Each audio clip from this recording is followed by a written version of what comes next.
Hello student, welcome all of you. Jamia MBA health care, paper code is M82। इसे मैंने question wise पूरी तरह से एनालाइज किया है। किस सेक्शन से कितने क्वेश्चन आते हैं, क्वेश्चंस का नेचर कैसा है, दैट मींस मॉडरेट होते हैं या टफ होते हैं। 2021 में आई थिंक ये कोर्स फर्स्ट टाइम जो है इंट्रोड्यूस हुआ था जामिया में, तो ये 21, 22, 23, 24 4 इयर्स के क्वेश्चन पेपर हमारे पास अवेलेबल थे, उन्हें मैंने एनालाइज किया है। और क्वेश्चन पेपर का लिंक भी डिस्क्रिप्शन में दे दिया जाएगा, आप उसे डाउनलोड कर लें, आपके लिए काफी बेनिफिशियल होगा। और अभी तो मैंने जो एनालाइज किया मैं आपको वो बता दूं। बेसिकली जामिया में हेल्थ केयर और हॉस्पिटल मैनेजमेंट का जो कोर्स है, और इसमें अगर हम सेक्शन की बात करते हैं तो एक साइंस जिसे हम कहते हैं, जनरल बच्चे साइंस कहते हैं, उसमें हेल्थ हेल्थ और एनवायरनमेंट से रिलेटेड क्वेश्चंस पूछे जाते हैं। और मैथ्स की अगर हम बात करते हैं, क्वांटिटी एप्टीट्यूड और न्यूमेरिकल एबिलिटी के कुछ एक सेक्शन होता है। हालांकि सेक्शन वाइज पेपर नहीं होता, सिर्फ इस साल 2024 में वो सेक्शन वाइज बना दिया गया है। इन जनरल क्या होता है कि पूरा क्वेश्चन होता है। हाँ, जैसे मैथ के क्वेश्चन अगर आपको मिलते हैं तो लगातार मैथ के क्वेश्चन मिलते हैं और आप उसमें लेकिन सेक्शन मेंशन नहीं होता। लेकिन 2024 में सेक्शन भी मेंशन किया गया था। एक डीआई होता है, रीजनिंग और इंग्लिश और करंट अफेयर्स और जीके। अब मैं आपको ये बताऊंगा किस सेक्शन से कितने क्वेश्चंस आते हैं। बेसिकली जो इसमें अगर हम इसकी बात करते हैं, जो यहाँ पे मैंने मेंशन किया साइंस के क्वेश्चन को यहाँ पे भी ऐड कर सकते थे। लेकिन ये जो वो साइंस के क्वेश्चन है जिसे हम जनरल साइंस कहते हैं, जो लोग जीके के पार्ट में आता है, एक जनरल साइंस होती है जो क्लास 10th में हम लोगों ने पढ़ा है। लाइक डिसीज से क्वेश्चन पूछ लिया जाता है, कुछ विटामिन के नाम पूछ लिए गए, इस तरह से बायोलॉजी के, केमिस्ट्री के कुछ क्वेश्चन, फिजिक्स के बहुत लिटिल बिट सिलेबस है। फिजिक्स से जो क्वेश्चन पूछे भी गए हैं वो बहुत लिटिल बिट क्वेश्चन पूछे गए हैं। तो फिजिक्स का सेक्शन अगर आपका जैसे मतलब साइंस का बैकग्राउंड नहीं तो आप इसे इग्नोर भी कर सकते हैं, छोड़ भी सकते हैं। लेकिन जामिया का अनसर्टेन एग्जाम होता है, तो होता है, हो सकता है कि नेक्स्ट कमिंग ईयर में ऐसा हो सकता है कि फिजिक्स से ज्यादा क्वेश्चन पूछ लिए जाए, तो आप थोड़ा बहुत लिटिल एक जनरल साइंस के जो क्वेश्चन होते हैं वो तो आपको जरूर देख लेना चाहिए। करंट अफेयर्स की अगर हम बात करते हैं तो करंट अफेयर्स के क्वेश्चंस बहुत कम पूछे गए हैं।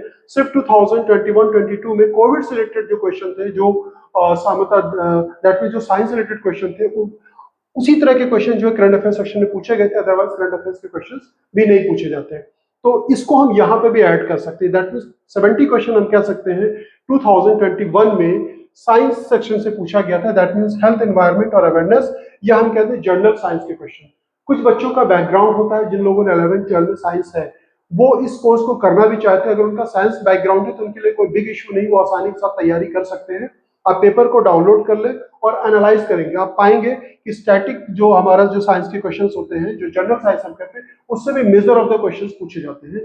तो साइंस का सेक्शन टफ नहीं है, ये मॉडरेट होता है, ज्यादा टफ नहीं है, आसानी के साथ आप इसको तैयार कर सकते हैं। तो 2021 और 22 में 35 यानी कि 70 क्वेश्चन था, यानी कि साइंस यहाँ पे डोमिनेटेड था, ज्यादा क्वेश्चन पूछे गए थे। और मैंने इसे फिल्टर कर दिया है, 35 हमने लिया है जनरल साइंस के क्वेश्चन।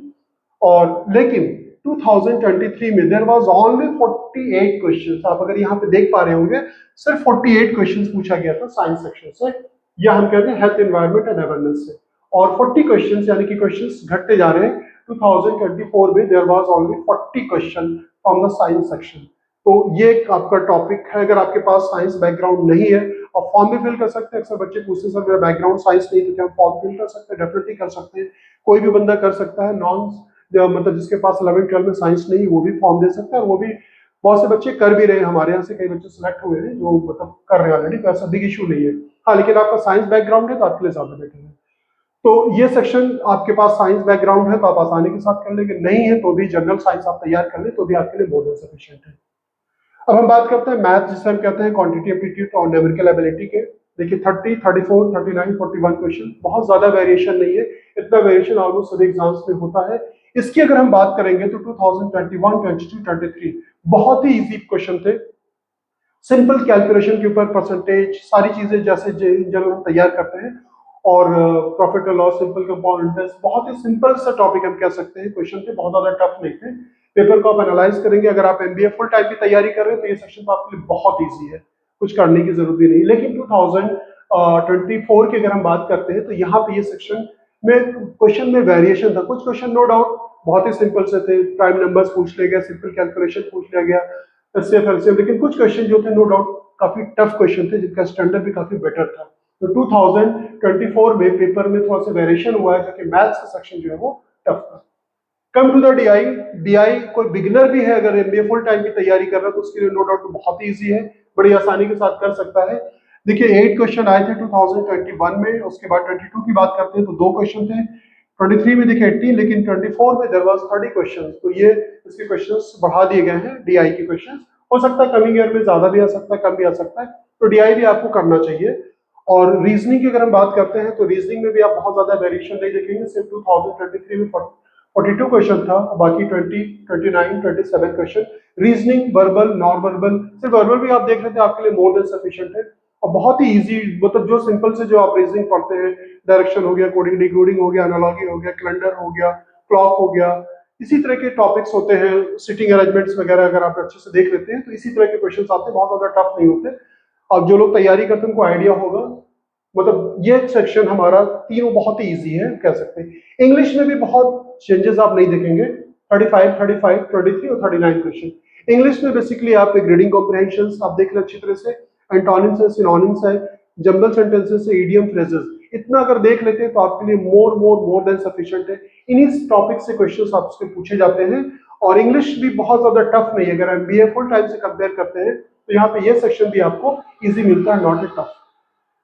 और जीके और करंट अफेयर्स की जैसे मैंने बात किया, करंट अफेयर्स तो बीइंग ए लिटिल पर्सन, क्योंकि जामिया एमबीए हेल्थ केयर के साथ अगर आप और भी तैयारी करते हैं तो बहुत से एग्जाम्स में जो है करंट अफेयर्स पूछा जाता है, तो करंट अफेयर्स आपको तैयारी कर लेनी चाहिए। करंट अफेयर्स के लिए आपको वरीड होने की भी जरूरत नहीं है।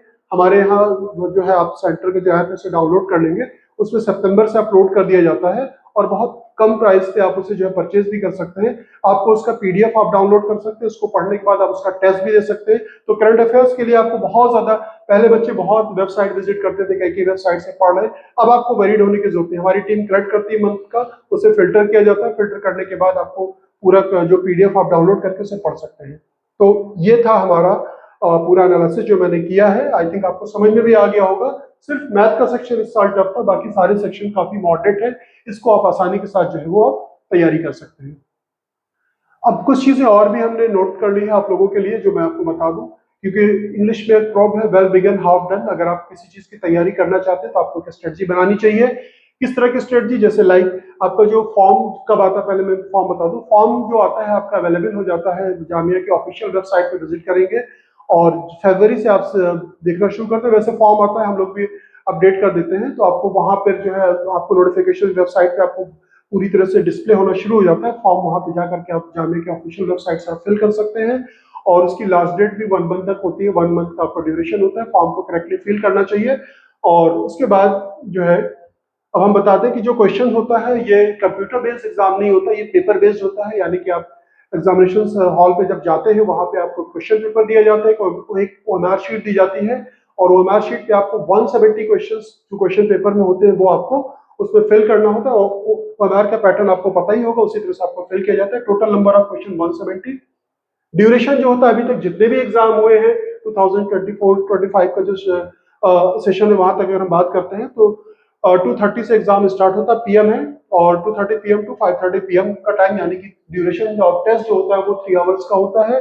नेगेटिव मार्किंग है, there is a negative marking also 25%, यानी कि 0.25 मार्क्स की नेगेटिव मार्किंग है।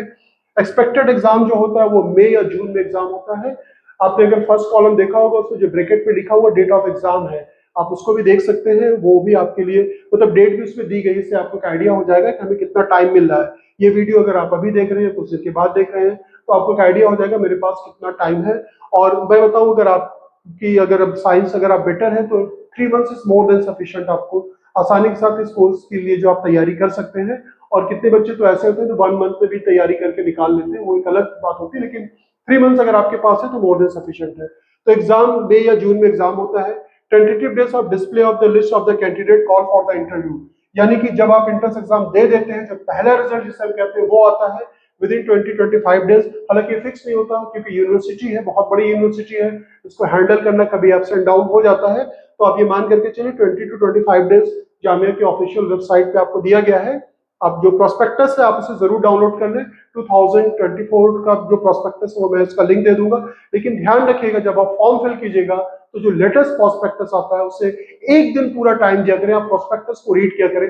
हर साल मुझे 3-4-5 बच्चे ऐसे मिलते हैं जो कहीं ना कहीं गलती कर देते हैं, और फिर उनका पूरा ईयर जो उस गलती की वजह से खराब हो जाता है। तो ध्यान रखिएगा, प्रोस्पेक्टस को करेक्टली रीड कर लें, अभी मैं आपको पुराना प्रोस्पेक्टस यानी कि 2024 का है उसका लिंक मैं दे दूंगा, एक बार आप पहले से रीड कर लेंगे तो आपको आसानी होगी। तो विद इन 20-25 डेज यानी कि इंट्रेंस एग्जाम दिया मई में, तो मान लीजिए कि आपने मई फर्स्ट वीक में दिया तो आपको मई लास्ट में, जून के फर्स्ट वीक में आपको रिजल्ट आ जाता है। उसके बाद आपको एक जीडीपीआई का प्रोसेस होता है, उससे भी गुजरना होता है। आपका जीडीपीआई 30 मार्क्स का होता है, जिसमें ग्रुप डिस्कशन और पर्सनल इंटरव्यू होते हैं। जीडी और उसके जो टॉपिक्स वगैरह होते हैं वो हमने कई बार अपलोड भी किया है, उसको आप देख लेंगे। बहुत ही जो जो टॉपिक भी दिया जाता है आपको जीडी से रिलेटेड, वो भी आपका जो टॉपिक होता है वो हेल्थ और से ही रिलेटेड होता है। काफी इंपॉर्टेंट टॉपिक हो, मैं आपको नेक्स्ट वीडियो में किसी में जरूर और दे दूंगा टॉपिक। और क्वेश्चन भी जो पूछे जाते हैं वो भी मैंने अपलोड किया हुआ है, या हमारा जीडीपीआई का सेशन भी आप ज्वाइन कर सकते हैं बाद में। तो आपका जीडीपीआई होगा 30 मार्क्स का, वो भी एक मेजर रोल प्ले करता है क्योंकि 30 मार्क्स काफी वेटेज रखता है।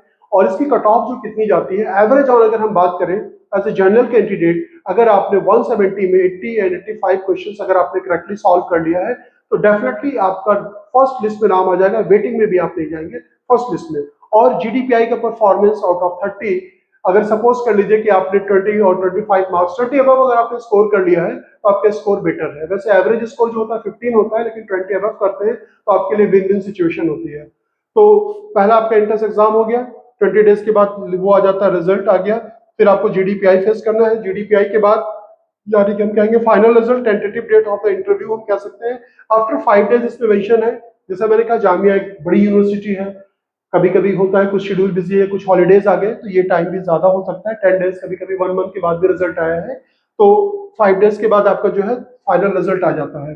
ठीक है, तो इसमें दिया गया after 5 days of the display of the list called for the interview, tentative days of the, यानी कि फाइनल रिजल्ट जो डिस्प्ले होता है आपका वो जीडीपीआई के बाद जो फाइनल रिजल्ट जब आपका आएगा वो कब आता है, list of the selected candidate with in the 10 days.